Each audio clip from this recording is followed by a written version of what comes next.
Good morning, everybody. This is Phil Bell here with All Things Trains. I hope you enjoyed yesterday's series on the Erie Lackawanna. October 17th is what I call Erie Lackawanna Day because, frankly, I love the Erie Lackawanna. It's my all-time favorite railroad. And, of course, it was the 63rd anniversary of the creation of the Erie Lackawanna Railroad, which happened on October 17th, 1960, when the Erie and the Delaware Lackawanna and Western merged together to create the Erie Lackawanna. But what I think is even more interesting is the time that the railroad operated in. Now, in the 1960s, it's always important to remember that railroading had reached an inflection point. On one hand, you had many, many years of optimism that followed World War II, because during the World War II era, a lot of people had to travel by train because opportunities to purchase personal automobiles were curtailed, and also the ability to travel by other means, including airlines, were also curtailed or limited because a lot was needed for the war effort. Now, at the same time, though, you also had a lot more freight moving by rail because there was such a buildup and mobilization to support the war effort. So that made the freight railroads, or I should say the railroads, because in those days they provided both passenger and freight service, they made them very, very wealthy. And there was a big belief that after that, they would be able to capture this by, number one, on the passenger side, continuing to provide improved services, which was a process that had started just before World War II with the introduction of streamlined railroad equipment, but also on the freight side by continuing to provide good, competent service. But the Erie Railroad primarily was not in a great place to do this. Now, the Erie had always been an example of what happens when financial manipulation goes awry. And whether you're talking about the robber barons, the Jay Goulds, and so forth, almost everyone, even Commodore Vanderbilt, to a certain extent, had been involved with the Erie in some form. That's how it got its name, the Scarlet Woman of Wall Street. And as I said in one of my posts, it was very good at creating small fortunes because it took big fortunes and made them small. Now, at the same time, you had the Delaware, Lackawanna, and Western, which was a very, very vibrant carrier and far outsized for where it actually went, which was from Hoboken, New Jersey, on the western shore of the Hudson River, up to Buffalo, New York, with branches that went to Syracuse, Oswego, and also Utica. Now, in reality, if you look at it, it really wasn't that big a carrier at all, but it played an important role just as the Erie did because it connected with the nickel plate at Buffalo and ultimately formed a fourth trunk line between New Jersey, New York City area, North Jersey, and Chicago. Now, these carriers merged for a variety of reasons. First of all, as I mentioned, the Erie was always a financial basket case, and as a result, it was unable to take full advantage of what came about in the mid-20th century. So while it was able to dieselize, and the best example of it are the famous E8s in their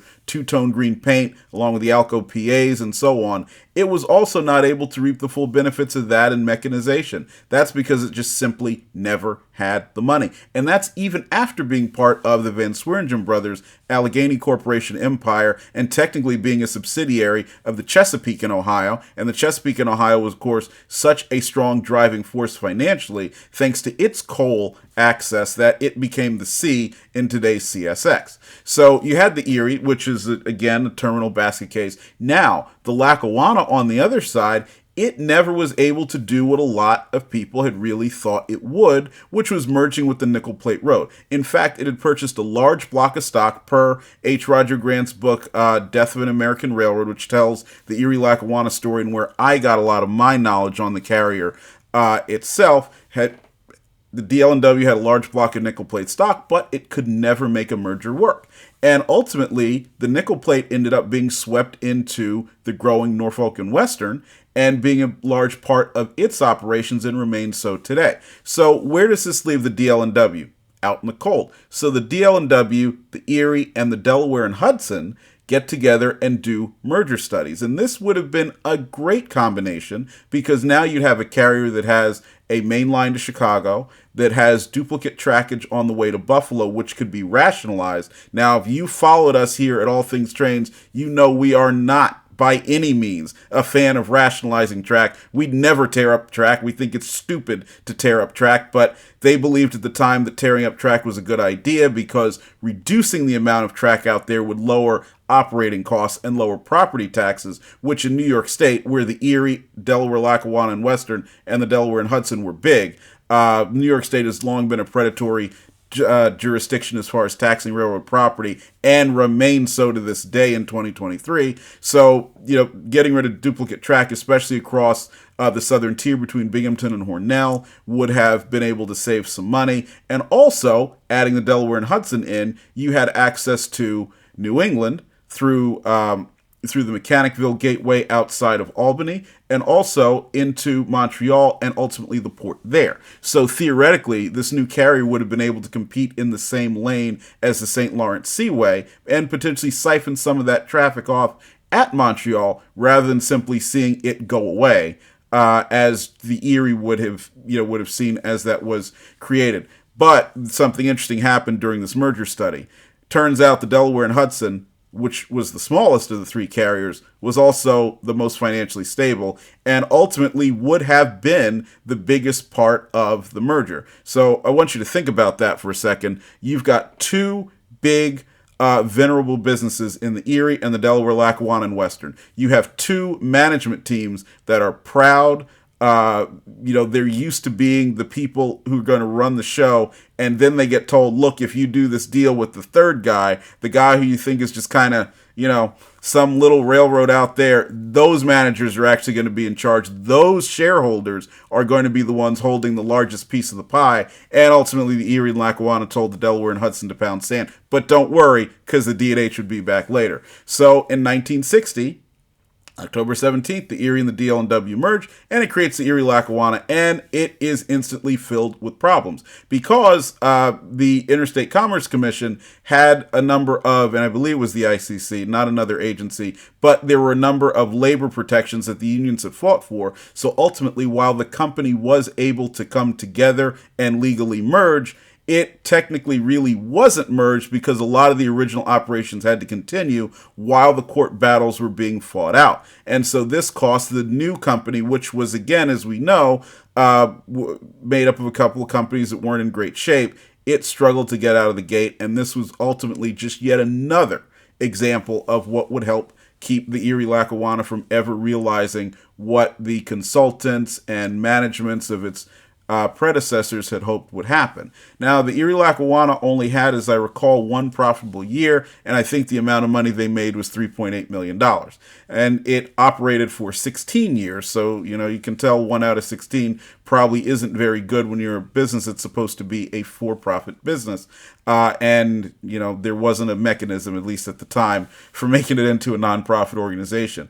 One of the things that really helped make this even more problematic was the commuter trains that were operated in the state of New Jersey. Now, I mentioned a few minutes ago that New York State, where the majority of the railroad trackage, combined railroad trackage was a predatory taxing authority. Well, so is the state of New Jersey. In fact, the H. Roger Grant book, and we'll add a link in the description to where you can get that, talks about how the state of New Jersey would tax railroad property at 100% of full value. So I want you to think about how ridiculous it is when the tax assessor shows up and jacks up the price of your house, as they do seemingly every year. Well, let's remember that when we're talking about the Erie Lackawanna Railroad, you have the Hoboken Terminal, which today you can visit and you can see how much, even in a reduced state, space was required and how much property was for all of the coach layover yards, the engine maintenance facilities, and so on, that almost exclusively supported commuter rail service,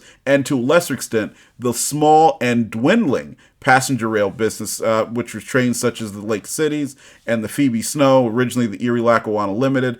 All of that was going, and even when passenger service is making a profit, you can see in the numbers that the profits aren't very high.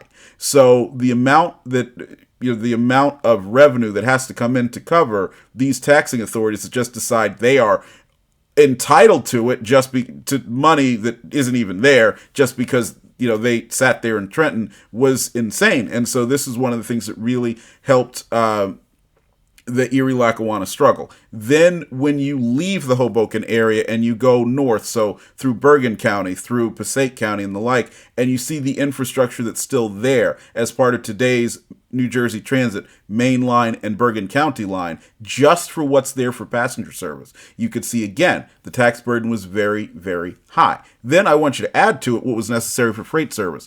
Go to Secaucus, New Jersey, today's Croxton Yard, not quite what it was in Erie Lackawanna days, but still a very busy place. It is Norfolk Southern's hub in the North Jersey area and a very important intermodal facility today. Then it not only provided intermodal access for what was an early business at the time. And a number of you might remember Erie's Flying Saucer. That was the name for their one of their intermodal trains, which became CX-99 and NY-100, the two famous UPS carrying trains that Erie Lackawanna operated. But that yard, Croxton, also was the general freight yard for the region. So I want you to think about the Erie Lackawanna bringing all this freight in to be dispersed throughout North Jersey and in some cases interchanged to other carriers coming into Croxton Yard. So there was a lot of property there. This meant a big property tax burden for the carrier. Now, going beyond property taxes, let's also remember that the Erie Lackawanna didn't operate in a vacuum. It was in a competitive marketplace, and that competitive marketplace included to its north the New York Central, and then as we mentioned earlier, the DL&W and nickel plate combination. Well, after the DL&W became part of the Erie Lackawanna, keep in mind there was also still the Lehigh Valley, which operated between Newark, New Jersey, also on the Erie Lackawanna, and Buffalo. So it was competing there, and at Buffalo, it was turning traffic over to the nickel plate, but later the Norfolk and Western.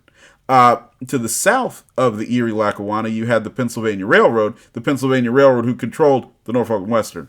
And the Pennsylvania was, as with the New York Central, a very, very extensive system. Both of those carriers had the ability to route traffic to places and in ways that neither the Erie or Lackawanna could ever dream about. And we're talking areas like southeastern Ohio, we're talking about St. Louis, we are getting into Michigan and so forth, and these are areas that maybe the Erie could have gotten to through traffic arrangements with other carriers, although in those days of regulation, those traffic arrangements were not necessarily easy to come by, and there had to be some sort of beneficial reason to the other carrier to make such a traffic arrangement. And when you look at the map, and we'll also link one of those in the description below, you'll see why that wasn't really something that other railroads were inclined to do simply to make the Erie's fortune better, especially when the Erie Lackawanna had very little to offer offer them in terms of access to their markets. So you look at this competition, you look at the growing highway competition. So Interstate 90, Interstate 80, both there,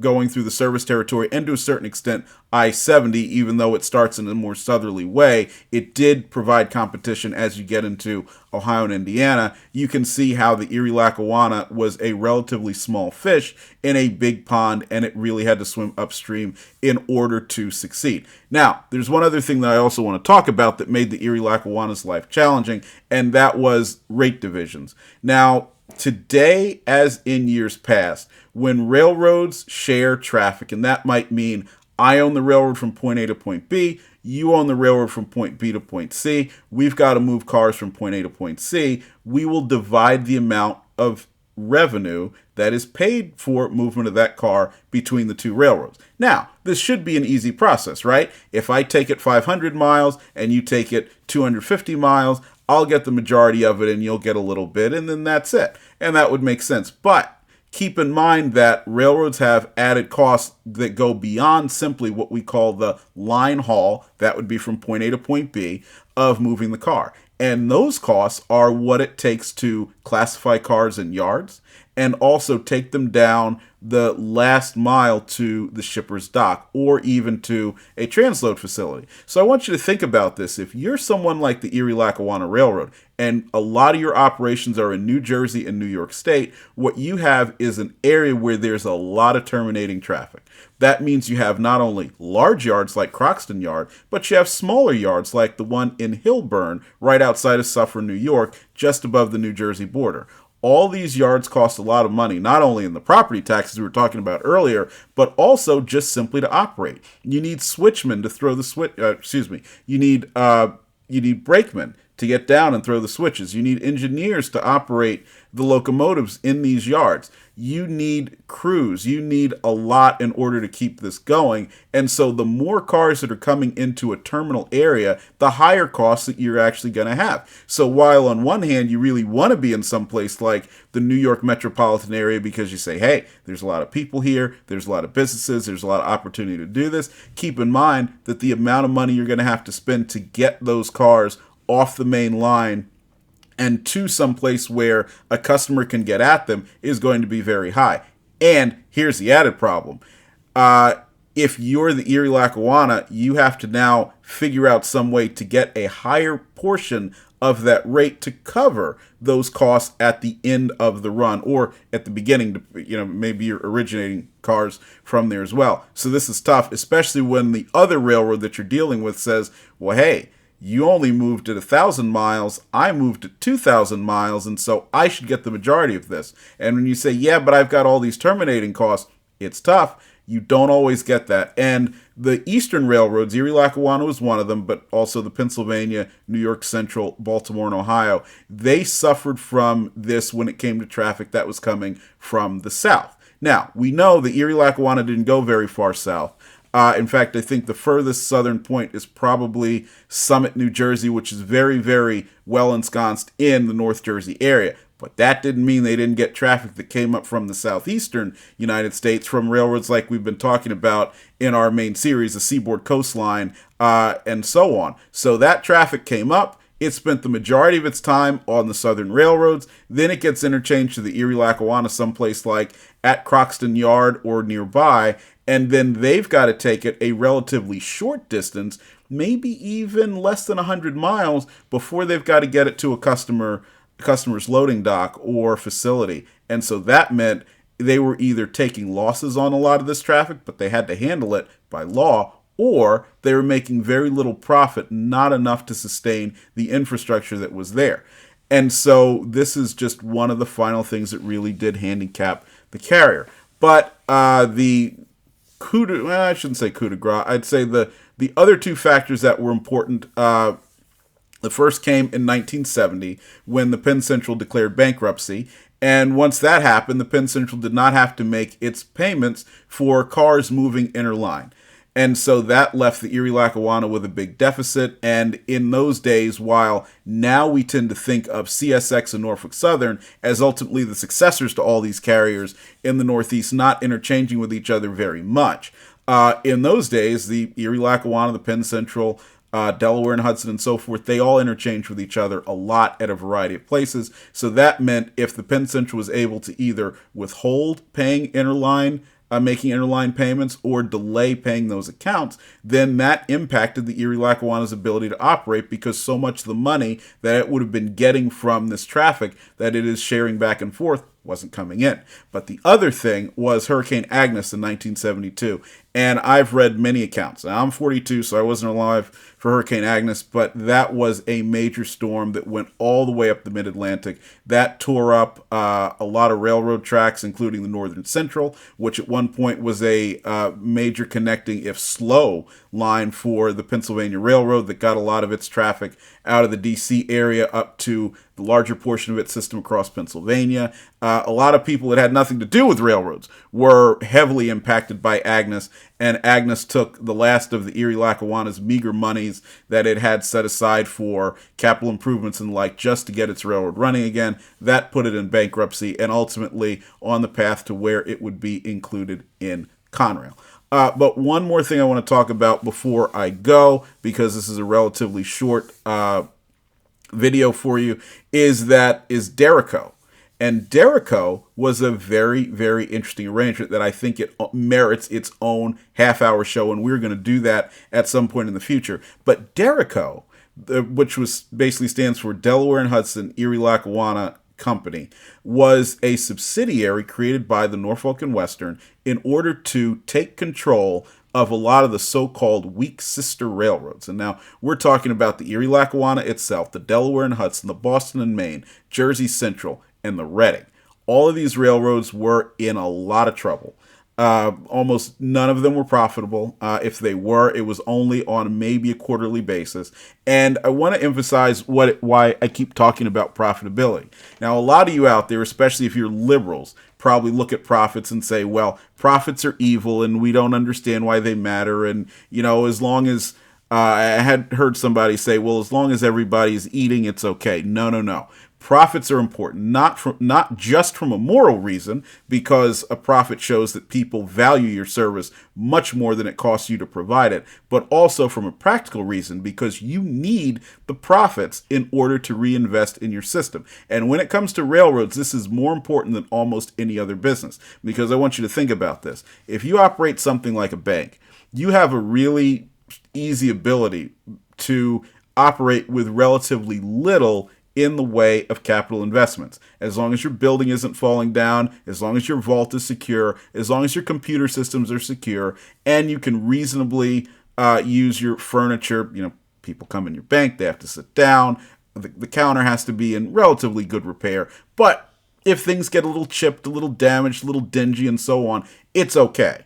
On the other hand, when we're talking about a railroad, if we're talking about the rails getting out of alignment, if you're talking about the locomotives not being able to make power, if you're talking about even the data systems not being able to reliably transmit information on cars, you have a severe breakdown. You have, at the very least, an inability to know what you have on your railroad and when, but at the worst, you have derailments, you have death, and you have destruction. So that's why the ability to reinvest your profits is particularly important when it comes to a railroad. And that's why all of these carriers being either unprofitable or marginally profitable, not just for months, not just for a couple of years, but for decades, was severely impacting not only their ability to survive, but also their ability to provide adequate transportation, much less competitive transportation that convinced people to not ship by highway or to take the train. So when the Norfolk and Western decided that it would merge with the Chesapeake and Ohio,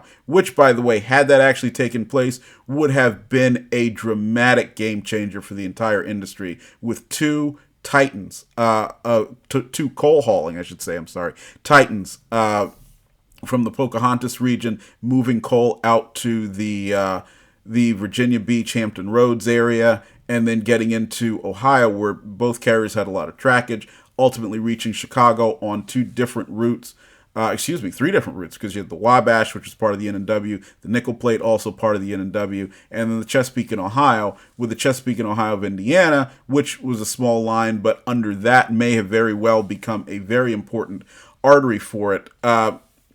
You had that to the south, and then you had what would be the Penn Central system, all throughout the service territory of all these railroads that we mentioned before: Jersey Central, Erie, Lackawanna, Boston, and Maine, and so on. And so you could see how these carriers, which were struggling to make a profit in a highly competitive environment, would struggle even more in a highly competitive environment where now their competitors are consolidated and able to lower their costs. So while they wouldn't be able to take advantage, none of these participants would have been able to take advantage of pricing power because of the way that pricing was controlled by the federal government at the time. What they would have been able to do is offer more destinations through traffic and so on. So you could certainly see a situation where someone with a relatively small network, like an Erie Lackawanna, would really suffer. So Derico was created in order to hold all of these railroads, but do it in a way that in the event they went bankrupt or they had dust-ups with taxing authorities or otherwise, that those creditors would not be able to come after the financially strong N&W C&O system, which I've read, and I can't substantiate this, and so hopefully some of you will, that the combined N&W C&O is to be called the Norfolk and Western, which is probably one clue as to why it didn't happen, if you think back to the personalities who were involved at the time.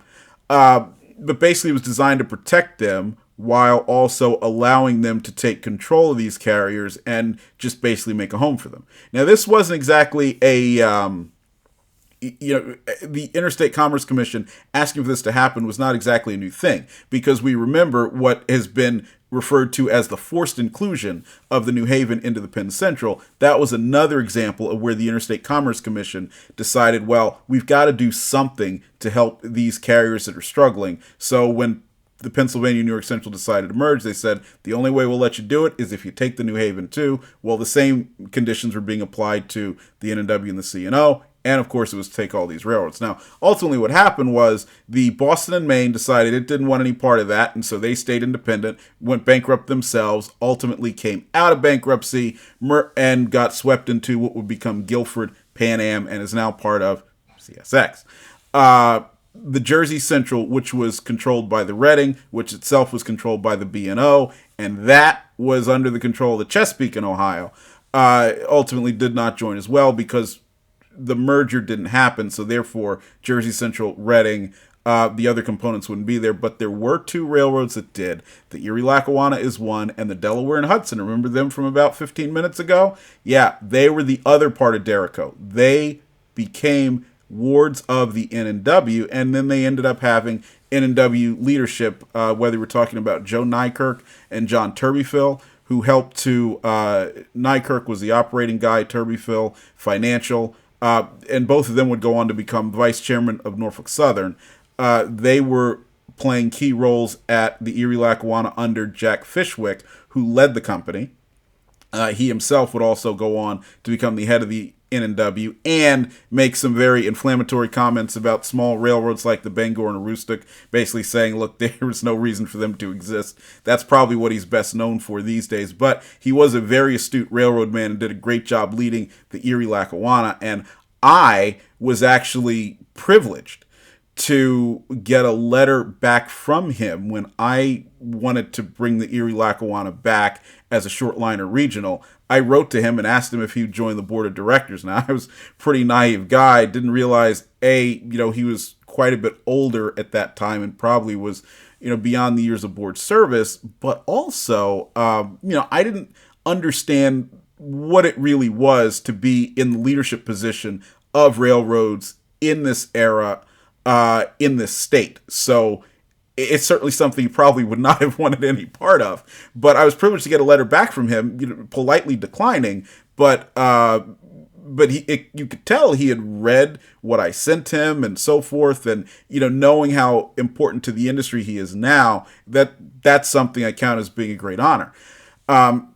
So you had him there, and ultimately you had Bruce Sturzing, who, of course, came from the N&W, went back there later, who took over the Delaware and Hudson, and he would be the guy who was responsible for cool stuff like the PAs coming from GE and originally the Santa Fe to the D&H, and ultimately, in a way, setting the stage for their preservation as they currently exist now, two in Mexico and two here in the United States, and one of which you will see in our 2024 calendar, which is going on sale this week. And so keep watching etsy.com/shop/allthingstrains so you can be the first one to get that calendar and get it on your wall.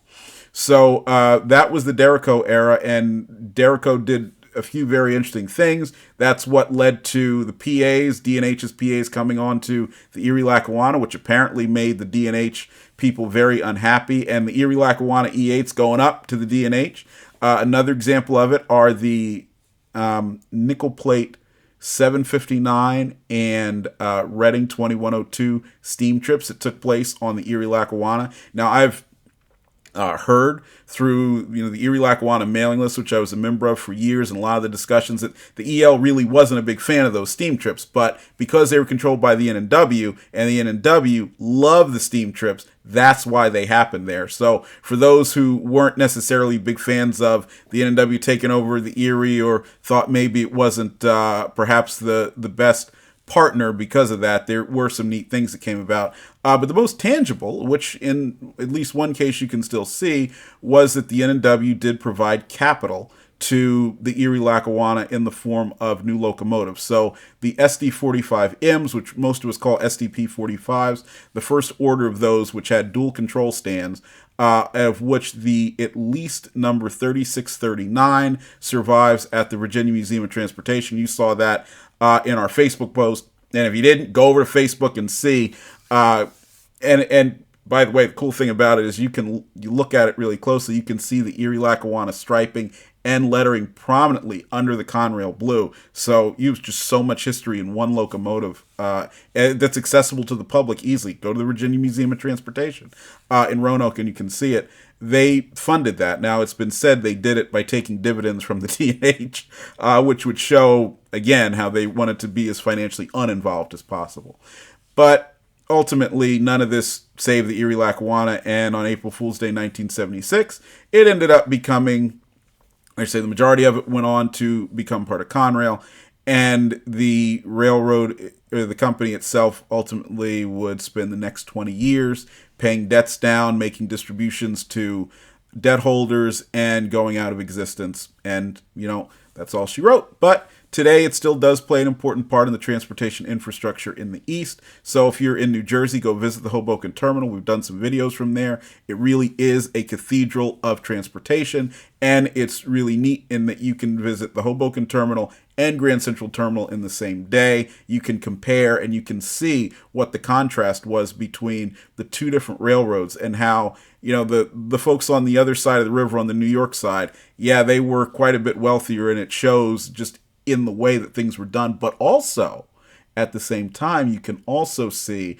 the sort of enthusiasm and style that went into railroading of that era, of the early 1900s, and why it was a big deal to be in the industry, to take the train and otherwise. And so they're just two great areas to visit.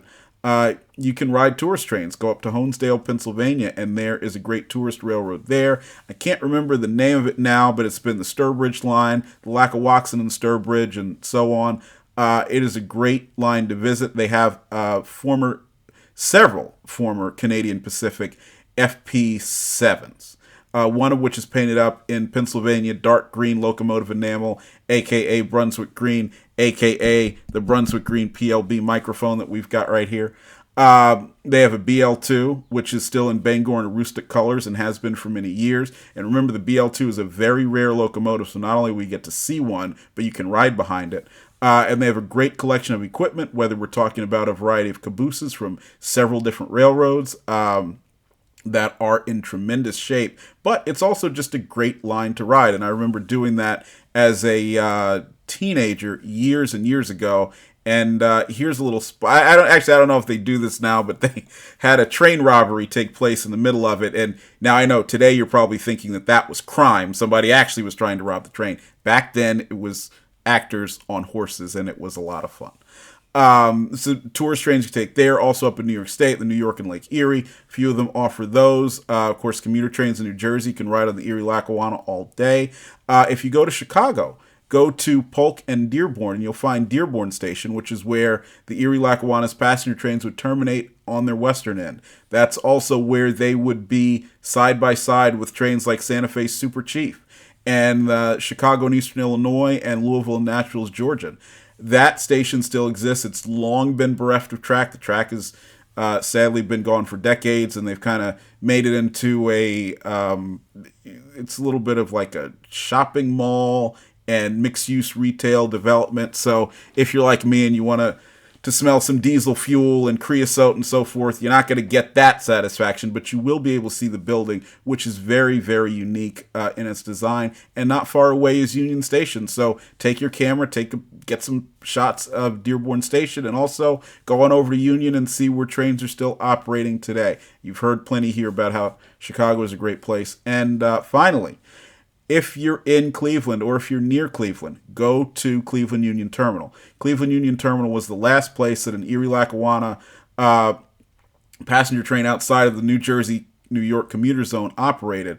And Cleveland Union Terminal, while it no longer serves intercity passenger trains, it still does serve trains of the Cleveland's RTA, which comes in there, and that got put in by the same Van Sweringen brothers who at one time owned the Erie, the Chesapeake and Ohio, and controlled the Missouri Pacific, as well as controlled the Nickel Plate. And the station is in tremendous shape. It's a great place. You can walk around, see just about everything. It's also been converted to other uses, but it is worth your time. And nearby is the Midland Building, and that's where the Erie Lackawanna was headquartered. Now, we're making sure these streams are a little bit shorter because we want to make sure you have a chance to get out, enjoy the world, and do some rail fanning. on your own, so you're not listening to me the whole time. But I just want to add one programming note before we sign off. We've taken a break from the railroad recaps. There we go. Railroad recaps. We've taken a break from those because I'm not quite sure it gives you the value you need. So I want to encourage you to go over to Transcontinental Railroad Productions. The folks over there do an amazing job with giving you great railroad news. And so what we're going to do is push their content for that. And right here, we will give you the longer form discussions, whether we're talking about the Erie Lackawanna, the Seaboard Coastline, or otherwise. And so I am out of here. But before I go over to etsy.com/shop/all-things-trains. Get you some great railroad memorabilia. Support the show, support our content, and we will see you later this week to get back to our series on the Seaboard Coastline and railroad mergers. See you on the main line. I hope you have a great day.